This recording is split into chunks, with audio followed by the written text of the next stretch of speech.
There's very little I can do for him now, Mrs. Hill. He's very weak. Oh, dear. Is there no hope? I'm afraid not. It's more a matter of hours rather than days now. Does Mr. Anthony have any relatives? There's a brother, Henry, but they haven't spoken in 20 years. No one else? Well, yes. There's Mr. George, his nephew in London. I expect he'd want to know. First reaching for his hatchet, which he's got near him, close by, the noble fireman goes to find the... Maestro, please. Have you ever been a fireman?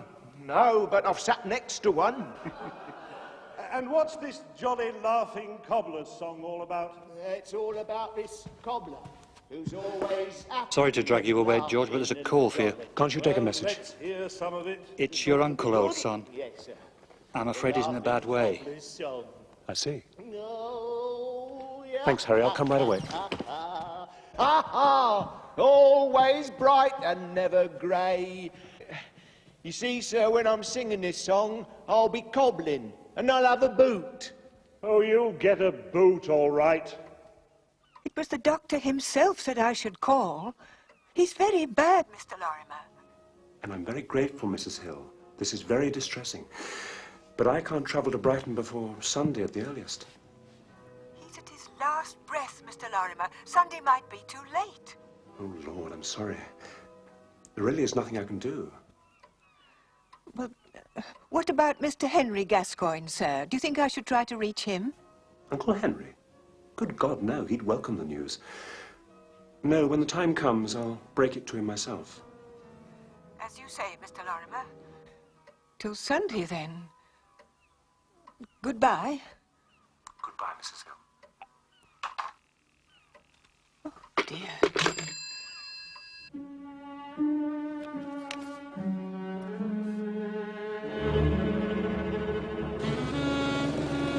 And following England's defeat in the first test at Trent Bridge, the selectors have made 2 changes. R.A.S. Wyatt returns to captain's side and Bill Bowes has preferred to neutral. The team is Walter, Cricket. Sutcliffe, Hammond, Hendon, Wyatt, The English Bain, enigma. Peary, Verity, Farnes and Bowes. I know not of any other game where even the players are unsure of the rules. Thank you, Miss Lemon. Oz is a one-up already. You can bet the Don will be looking for 3 figures at the hallowed ground. Hastings, I have no time for this Don and his crusade at the hallowed ground. I have a dinner engagement with my dentist. Your dentist? Positively morbid. But you're always trying to avoid him. Not at all. Off duty, he's quite charming. Besides, he likes to see the end product at work. For England, Bowes and Farnes, who returned to the excellent figures of 5 for 102.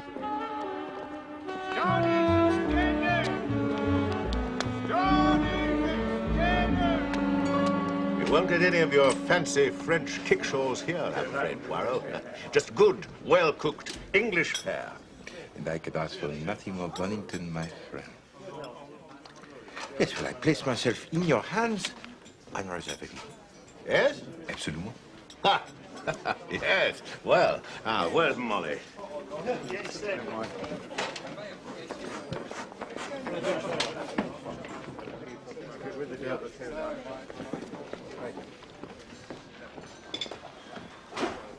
Good evening, sir. Ah, Molly. Now, what speciality have you for us this evening?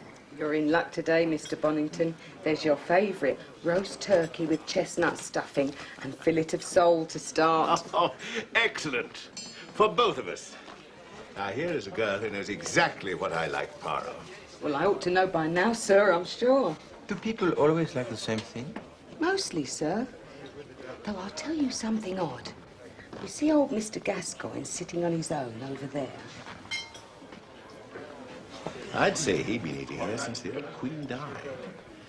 Henry Gascoigne, a painter of some sort, I'm told. Well, he's at that table every Wednesday and Saturday evening, never misses. Except last week, he arrived on Monday. Gave me quite a turn. An interesting deviation from habit. I wonder what the reason was. Well, I reckon he must have forgot himself. You know, he can't bear suet puddings or blackberries, and I've never known him take thick soup. Yet last Monday, do you know what he ordered? Thick tomato soup, steak and kidney pudding, and washed it all down with a blackberry crumble. Mon Dieu. And he was back again on Wednesday, as usual, his old self again. Anyway, I mustn't stand here gossiping. She's a good girl, lad. And she knows a thing or two about food. You know, I find that extraordinarily interesting. What? That old man's deviation from habit. No, the change in diet, you mean? Well, doctor's orders, I'd say. It's common enough. I think not. Unless, of course, he thinks the old man would benefit from indigestion. To my good friend, Hercule Poirot, for whom life without mystery would be like roast beef without the mustard. C'est la vérité, mon ami. Ah, I see that bicuspid is still sensitive, Poirot. We must take a look at that. No. It must be the heat.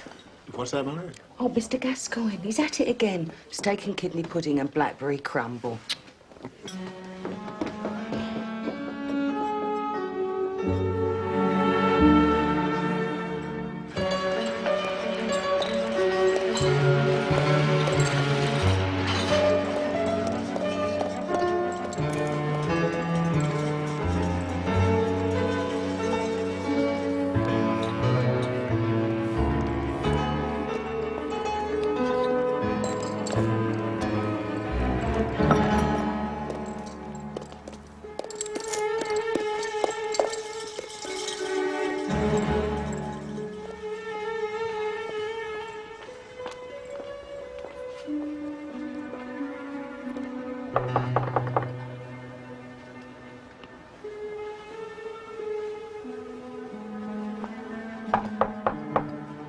Hello?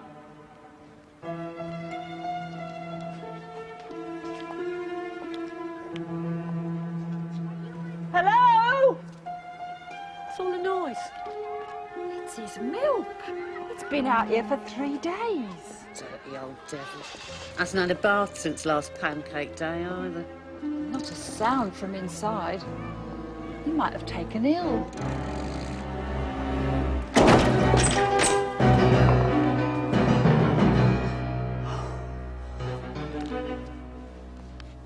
Cold as ice. Poor love. Must have taken a fall.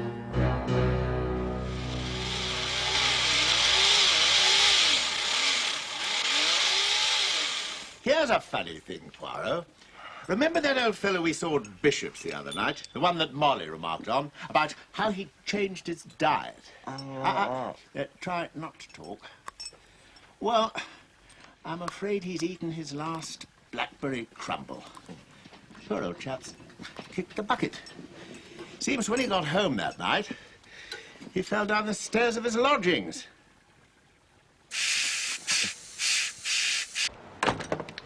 Yes, he's lived here as long as anybody can remember.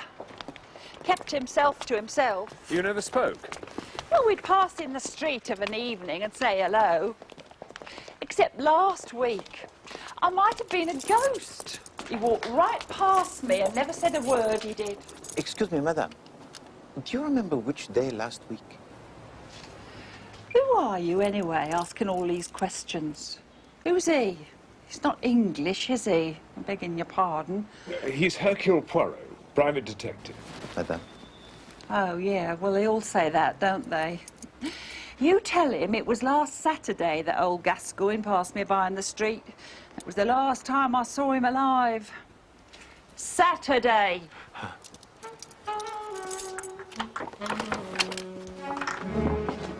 He was lying just here in his dressing gown and slippers. Shabby old thing it was. Wouldn't surprise me if he didn't trip over the cord or something. Tripped over the cord. Yes, thank you, madame. And then you called the police? Yes. They just wrapped his body up in a blanket and carried it out. Didn't pay much attention to anything else. Poor old devil. Did Monsieur Gascoigne receive many visitors, madame? Only his model. He was an artist, you see. She's up there now, Thank you, Madame Mullen.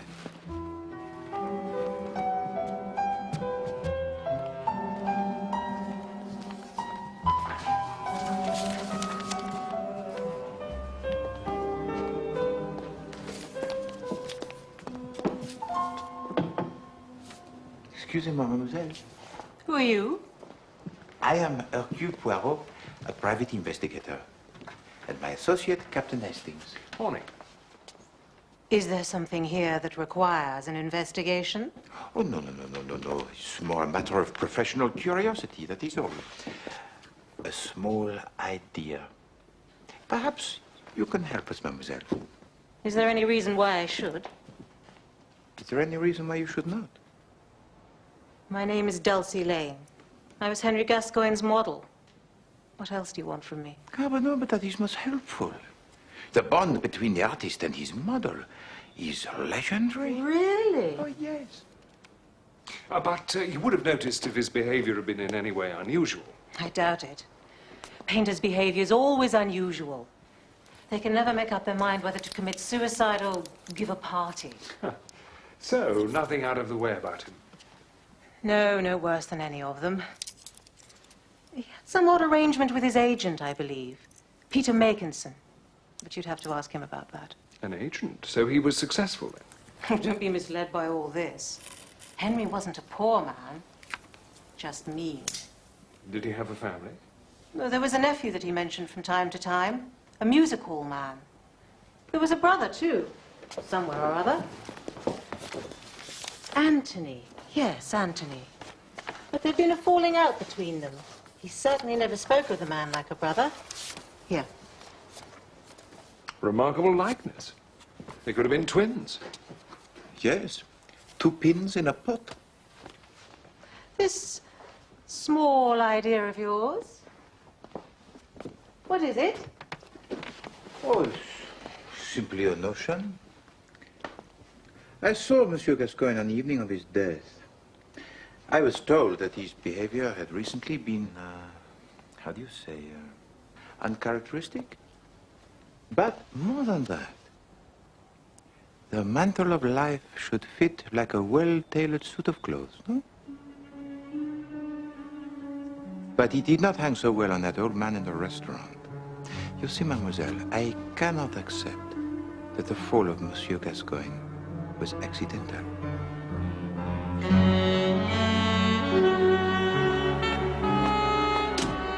Hardly the kind of woman to push an old man to his death, Poirot. Ah, the auburn hair, mon ami. Always the auburn hair. No, I just find it pretty hard to believe, that's all. Well, she did not seem to be unduly upset by Monsieur Gascoigne's untimely demise. Oh, why should she?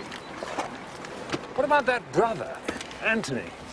Yes, we need to find the brother, but also the artist's agent, Peter Makinson. Thank you, driver.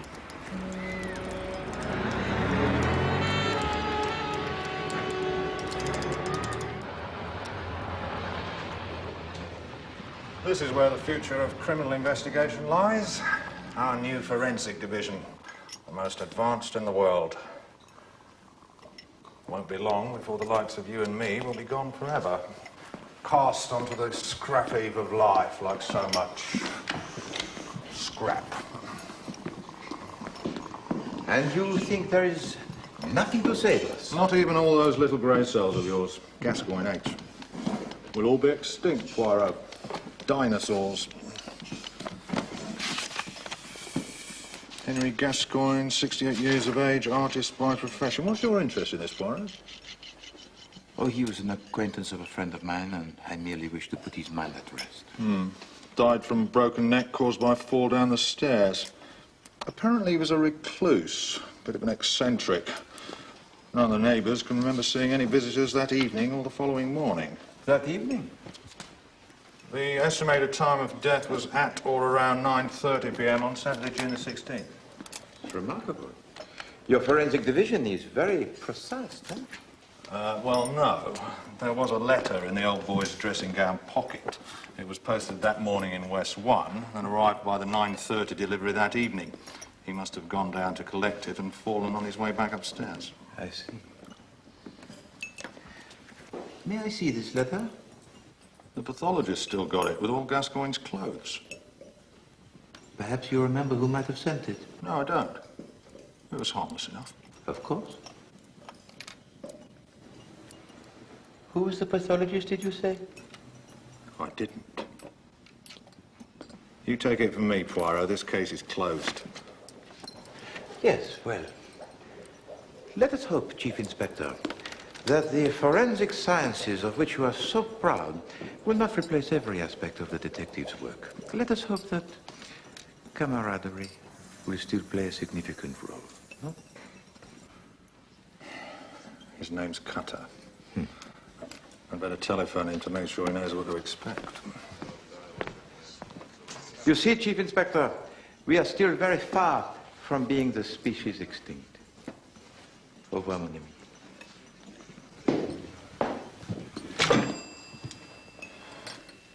Strong-looking fellow. Had years in him, I'd say. Still got his own teeth. Gascoigne? And the cause of death was a broken neck? Yes. Second and third vertebrae here and here. You will also notice extensive bruising to the rib cage and to the arms and legs, consistent with a steep tumbling fall. Down the stairs, yes. Is it possible that Monsieur Gascoigne might have suffered a seizure of the heart, or perhaps that of the brain? No, he simply slipped and fell. I see. I believe you were able to determine the time of death with some accuracy. It's never an easy task to ascertain the precise time of death. But this letter confirmed your medical evidence, huh? Yes. Gascoigne had been seen in a restaurant at about 7:30 that evening. Yes, I was there myself. And this letter arrived with the 9:30 Evening Post? Yes.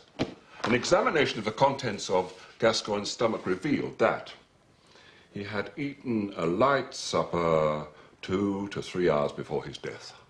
So it all fits together nicely, no?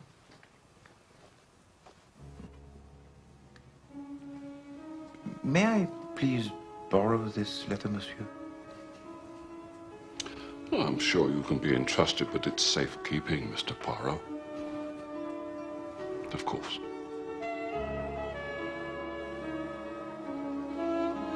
Are you sitting down, Hastings? Yes, yes, I am. Very good. I'm coming. Oh, fine, fine. Now, Hastings, this is a recipe of my mother. Rabbit, cooked in the style of Liège. Well, I bet it's better than rabbit cooked in the style of Hastings. Yes, that is quite funny, Hastings. However, when you are grown up, you will find that food is not really the subject suitable for the humor. There. Smells delicious. Bon. The aroma is the most important ingredient in any dish. No, Hastings. Use your spoon. That is the Liège way. To use the knife is an insult to the cook. It implies the meaty stuff. You're not eating? Oh, unfortunately, no. My left bicuspid is still causing me the considerable discomfort.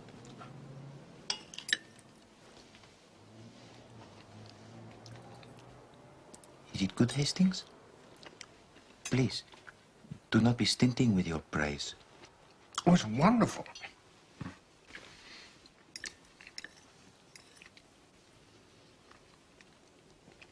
Tastes more, rabbity than any rabbit I've ever tasted. That is the juniper berries. Shall I give you some more sauce? No. Not yet. What was in that envelope they found in old Gascoigne's pocket? Huh.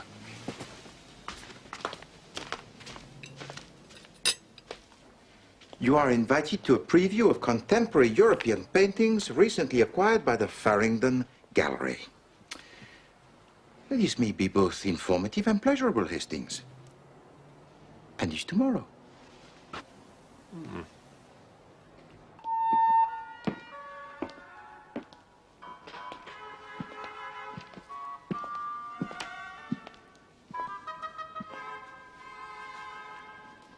Man throwing a stone at a bird.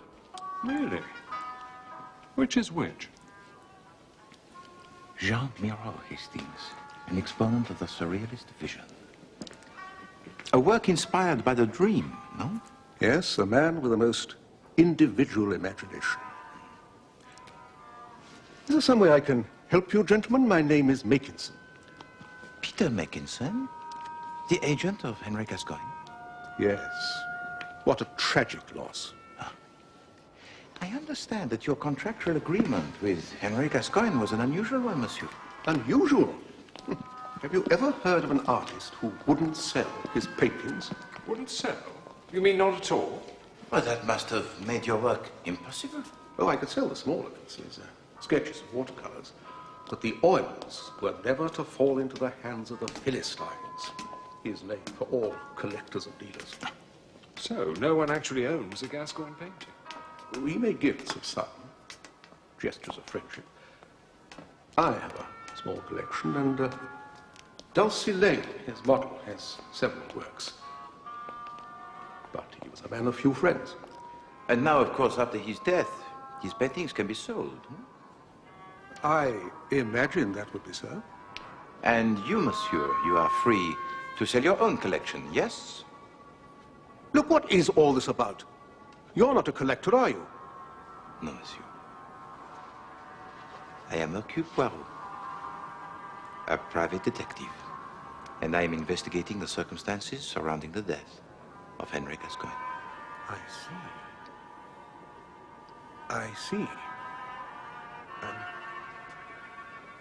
Perhaps we'd better talk about this in my office.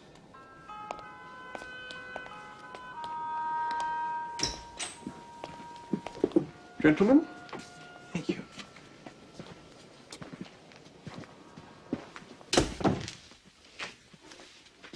Ah, that is a picture by Monsieur Gascoigne, is it not?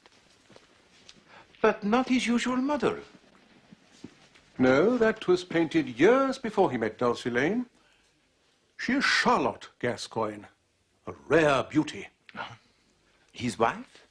No, Charlotte was married to Anthony Gascoigne, his brother. There was, I understand, some ill feeling between them. Yes. Henry arrived here one day with this painting and asked me to take it into safekeeping. For what reason? I don't think Brother Anthony was keen on the idea of his wife's naked body being displayed in public.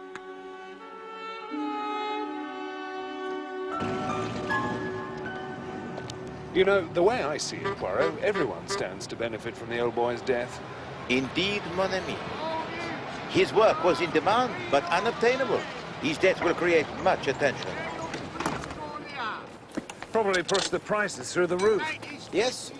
Whoever is fortunate enough to own an original Gascoigne can expect to feather the nest, including Makinson and Mademoiselle Dulcie Lane. Unbelievable. No, mon ami. Even the closest acquaintances could be tempted. Well, they could have played for lunch. Lunch? England won the toss, went into bat, Sutcliffe and Hammond were back in the pavilion before lunch. 78 for 2 at the end of the opening session. Chipperfield trapped them both. Lunch? Of course, Hastings, lunch. Don't you see? See what, old man?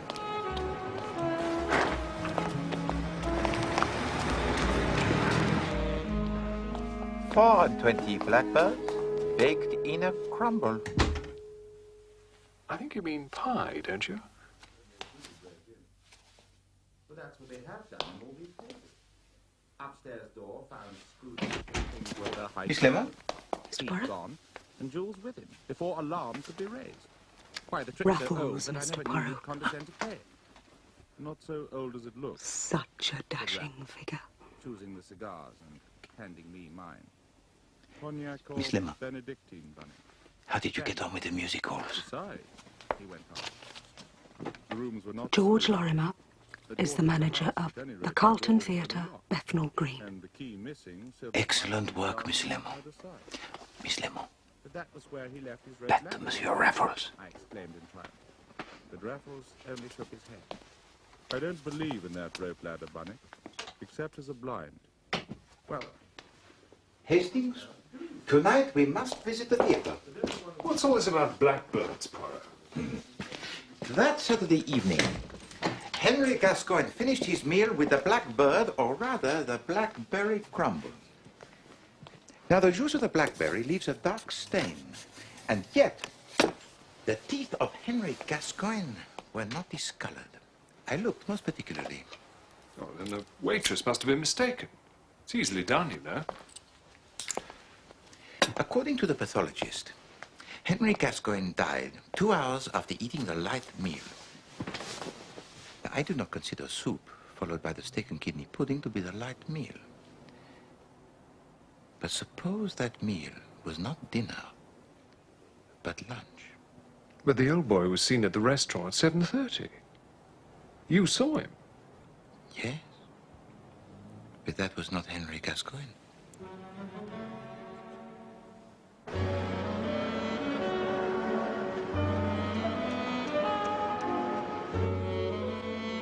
That Saturday night, mon ami, I dined not with Henry Gascoigne, but with his murderer. Henry Gascoigne was already lying dead at the foot of the stairs. And the killer, disguised as the old man, was able to leave the scene of the crime without arousing suspicion. Not quite. He walked past the neighbor, Mrs. Mullen, without so much as a good day. But why take the old boy's place at the restaurant? To make it appear that Gascoigne was still alive. So the question is, who could imitate Henry Gascoigne? I vote for the brother. Well, Hastings, it would certainly take a long stretch of the imagination to see Miss Dulcie Lane in the white wig and the whiskers. Steady, Poirot. Thank you, ladies and gentlemen. Miss Lane. Next class, same time tomorrow. Mr. Robinson, good afternoon.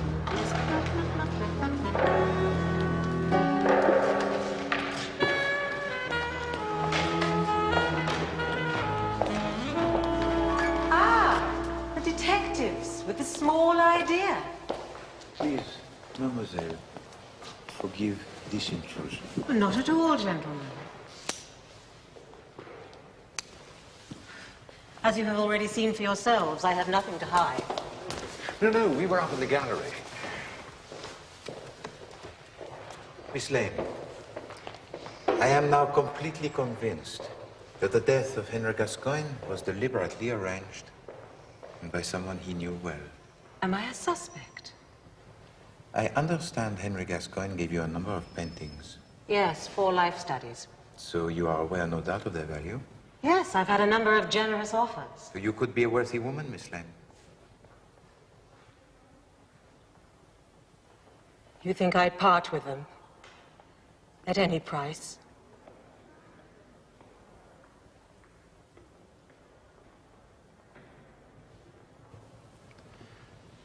Miss Lane, one final question. Henry Gascoigne's twin brother, Anthony, do you know where he might be found? No, I don't. Perhaps you should ask the nephew.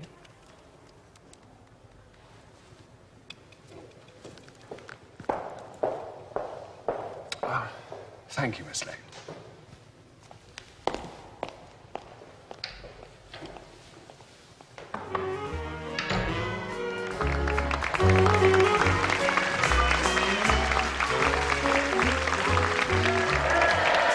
And now, ladies and gentlemen, it gives me great pleasure to introduce Mr. Tommy Pinner.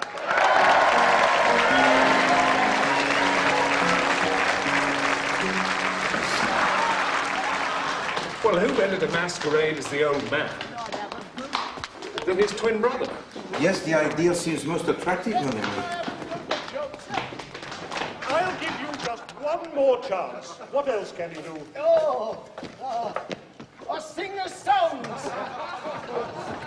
It's called Dinah, come and hold my hand. Dinah, come and hold your hand. Yes, sir. It sounds pathetic. And when it's over, Dinah comes out and holds me hand. Does she? Yes, sir. And that's the end. It certainly is. It's awful. Atrocious. Atrocious, sir? Yes. Oh. And the fireman, sir? Oh, that. Worse still. Oh, but, sir... Well, what now? Do you want a sword swallower?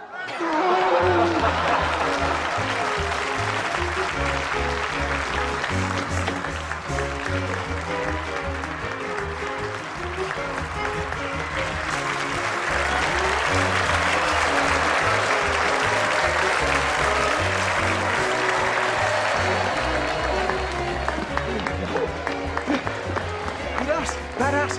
Good ass. Hot ass. I love you. We've got time for a quick. Come on here.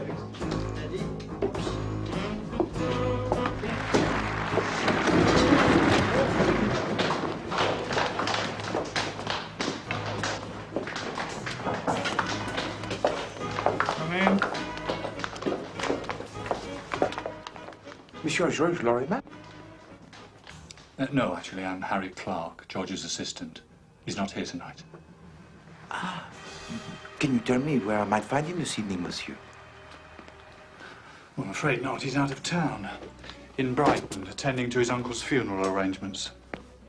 In Brighton? Yes, is there something wrong? No. C'est difficile, monsieur. You see, we were led to believe that Henry Gascoigne would not be buried until next week, and then here in London. Henry, you've got the wrong chappie. George was talking about his uncle Anthony. Died last week. Anthony? Yes, funeral's tomorrow.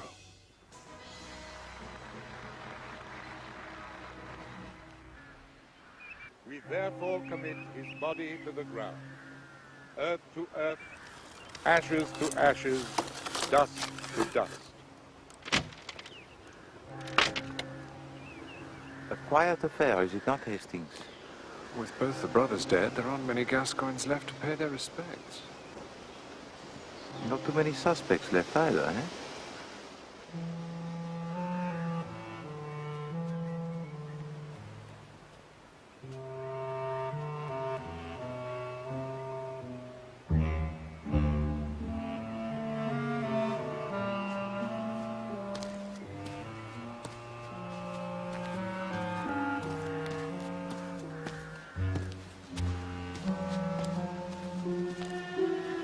I'm Lorimer.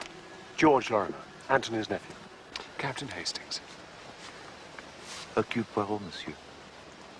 Poirot? The name is familiar. Should I know you? Perhaps Henry Gascoigne might have mentioned me in passing. Ah, you knew Uncle Henry? I was an acquaintance, but many years ago.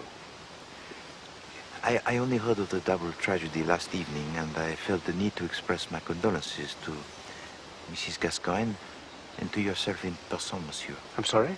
Mrs. Gascoigne? Yes, the wife of Anthony. Oh, you mean Mrs. Hill, the housekeeper? She looked after him for years. Then Madame Gascoigne? Dead, yes. 10 years now. Marked the beginning of the end for old Anthony. He became a virtual recluse. But listen, I'm being terribly impolite. Why don't you both come back to the house? Oh, there's no wake, you understand. But I'm sure Mrs. Hill will provide us with some refreshment. An offer that is most generous, monsieur. We accept. The least I can do. Thank you. Anyway, I'd like to hear about you and Henry.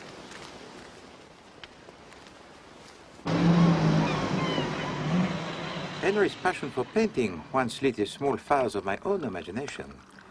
But, alas, my talent as a painter was not as great as my ambition. May I be of some assistance, Mrs. Hill? I can manage very well, thank you, sir.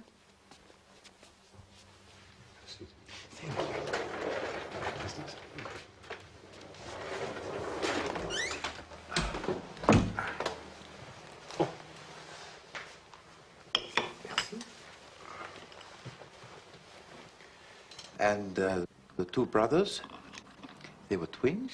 Yes, not identical, but they bore a great resemblance. And also they had together The great rapport, no? Rapport? No, not at all. They hadn't spoken in 20 years. Sacré. What could have caused such disharmony? Well, years ago, Charlotte was Henry's model. But that's too light a word. She was more his inspiration. Ah, the muse. And then along came Anthony and stole the girl's heart. He whisked her away, leaving his brother a broken man. And the wounds from such a battle run deep. Well, their differences are well and truly buried now. They both had a good innings. Up stumps and back to the pavilion. If you'll excuse the expression.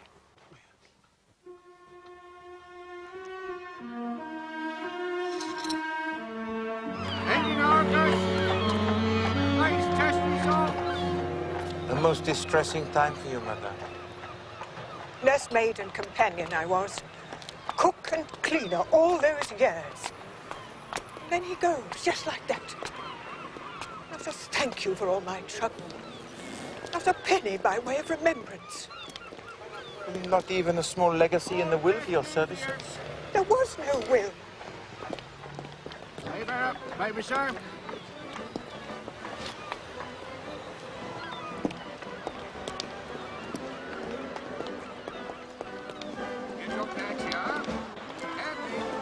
I expect it all goes to him, the next of kin. His right, I suppose, though he doesn't deserve any of it. Wouldn't come to see his uncle when he was at his last breath.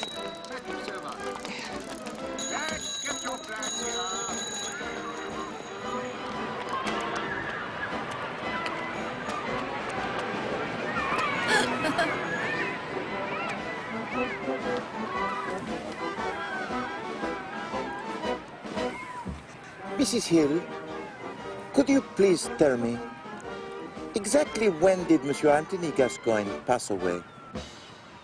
1 in the afternoon, last Friday. There was just me and him at the end.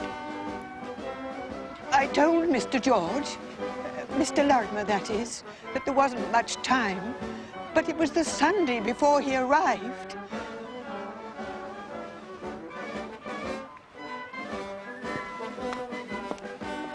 By tea on the second day, the Aussies are 63 without loss, chasing England's first innings total of 440. Leyland made 109 and Ames 120. You know, that's the first time a keeper's made a century in a test. Wonder if the weather will hold there. Hastings, the crickets. It occupies too many of your little grey cells. Mrs. Hill, thank you so much for giving us of your time. Would you like us now to walk you back to the house? No, thank you, sir. I just want to sit and listen to the band for a bit.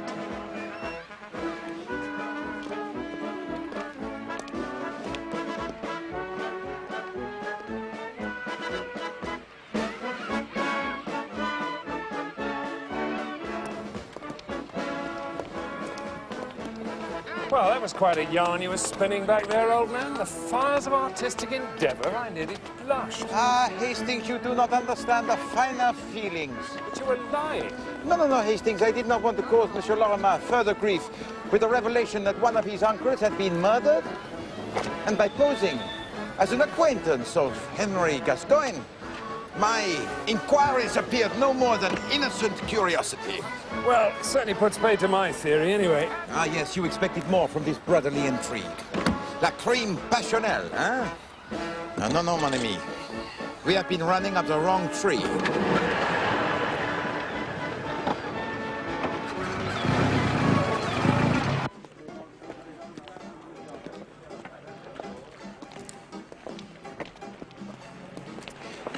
Twice every week, Henry Gascoigne walked from his house here to the bishop's chop house. So he was a man of routine. There would be no variation. Now that Saturday evening, after the impostor had pushed Henry Gascoigne to his death, he would have followed this route as a matter of course. Hastings, where of an evening Can a man be seen to enter a place as one character and emerge as another completely different character? Well, use a boarding house or a hotel. Without arousing the slightest suspicion? After the masquerade at the restaurant, you need to abandon his disguise. He would want to change back into his own clothes in a hurry and secure his alibi. Discretion will be the problem.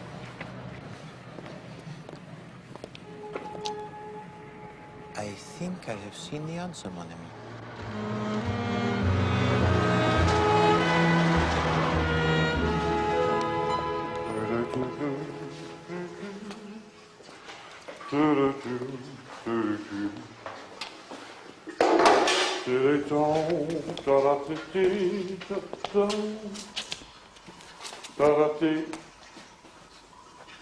Well, if you're expecting a show or something, Governor, you come to the wrong shop. I can assure you, monsieur, that I am in the right shop.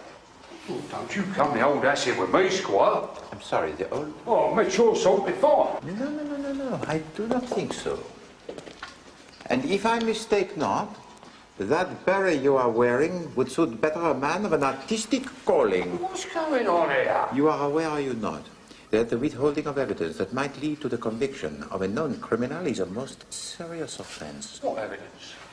The yellow neckerchief worn by a man wanted for questioning in connection with the murder of Henry Gascoigne.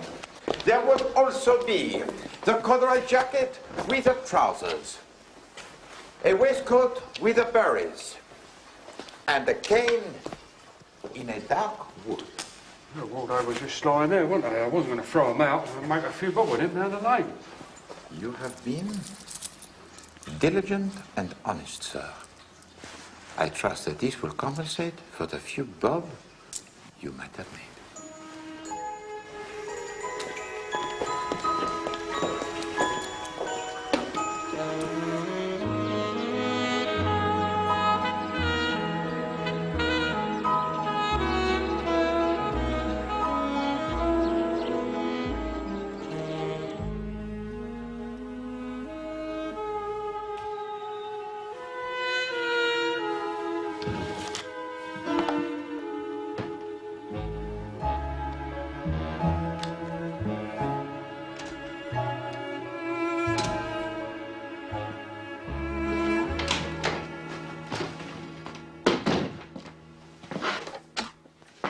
Well, Darcy Lane was sitting for a life class from 1 until 5 on Saturday afternoon, so we can eliminate her.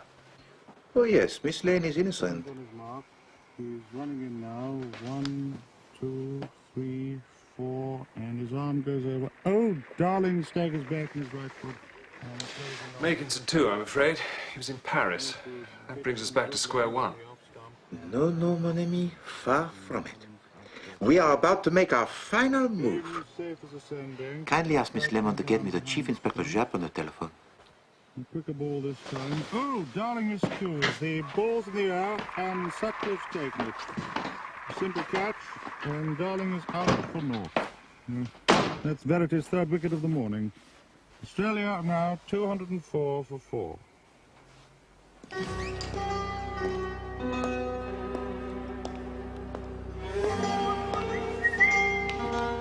Afternoon, Freddie.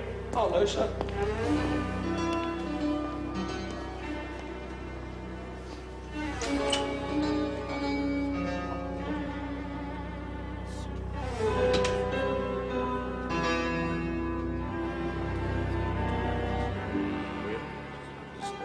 Ah, Monsieur Lorimer, I am so glad.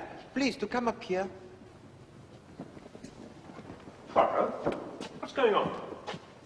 Who are your friends? Captain Hastings, of course, you know. And this is Chief Inspector Japp'le from Scotland Yard. We have reason to believe, Mr. Lorimer, that your uncle's death was not an accident. Not an accident? Please. This clothing was part of the assassin's disguise. It was discarded close to the bishop's chop house after he had masqueraded as your uncle following the murder. The strands of white hair are from the wig, sir. The darker hairs would be the guilty parties. They should be an easy match. Wigs? Masquerade? Yes, a devious finale to a most sinister plot, monsieur. You see, that Saturday evening, after he had pushed Henry Gascoigne to his death, the assassin searched through the correspondence on his desk.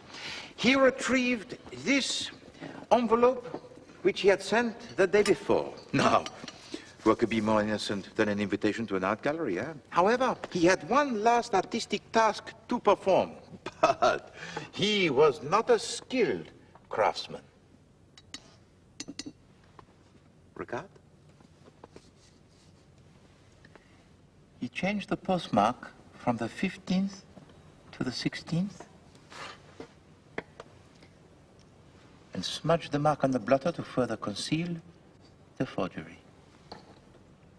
He placed the envelope in your uncle's dressing gown pocket, and then, disguised as the old man, he took his place at the bishop's chop house. And so it appeared that Henry Gascoigne had fallen to his death that Saturday evening, oh yes, but after the 9:30 post had been delivered. Whoever could do such a thing? Oh, well, at first I suspected his colleagues, but they all had the solid alibis. And then naturally I turned my attention towards his family. But Anthony was dead. It appeared that you were the only living relative, and of course you were. And where were you when your uncle was murdered, monsieur? Where was I? Well, I'd have been here at the theatre for the second performance. Of course. Oh, yes, but that would have been a Saturday evening, Mr. Lorimer. Neither the staff nor the artists here can remember seeing him on that Saturday afternoon. At which time I would say you were attending to some business, yes? Yes. The murder of your uncle. You think I killed Henry? But this is madness. I had no quarrel with him. After Anthony's death, Henry was the only living relative to stand between you and the Gascoigne estate. This is a lie. A damned lie! We have acquired a sample of typeface from the typewriter in your office, monsieur. I am certain that it will be the perfect match with the address on the envelope. The signature of the murderer.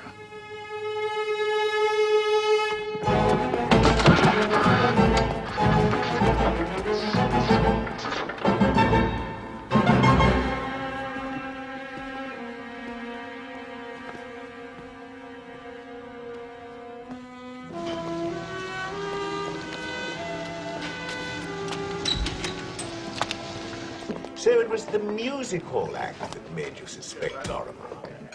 Well, it was a very good impression of an old man, and Lorimer must have seen him many times. Indeed. And Lorimer had been ready for many weeks. When Mrs. Hill, the housekeeper, telephoned with word of Anthony's imminent death, Lorimer knew that all of Anthony's money would go to Henry Gascoigne because there was no will. But why on earth would Lorimer masquerade as old Gascoigne on the previous Monday night? Dress rehearsal. Had to be sure of the disguise on the night. He nearly got away with it. Yes, but you cannot play Othello simply by blacking your face, eh? You have to think like a Moorish general. And Lorimer's performance was fatally flawed. Hastings, suddenly you look very pale. Are you feeling unwell? The test, Poirot. Extraordinary. Listen. Verity takes 14 wickets for 70 runs on a day when England bowl out Australia twice to win the second test. 6 wickets in the last hour. And after the weekend rains, you are surprised, mon ami? Australians are used to hard pitches. The Lord's wickets would have been decidedly sticky, no? So it's not a day for the stroke play. No, it's a day for the art of spin bowling. And Hedley Verité is the greatest exponent alive. Bowling left arm, the leg breakers to the right-handers. He would have them marching through the long room in no time. Eh? He has flight variation, the Chinaman. And the most deadly quicker ball that dips into a yorker. Oh, yes. On such a day, Monsieur Verité would consider, what, 14 for 70? A fair haul.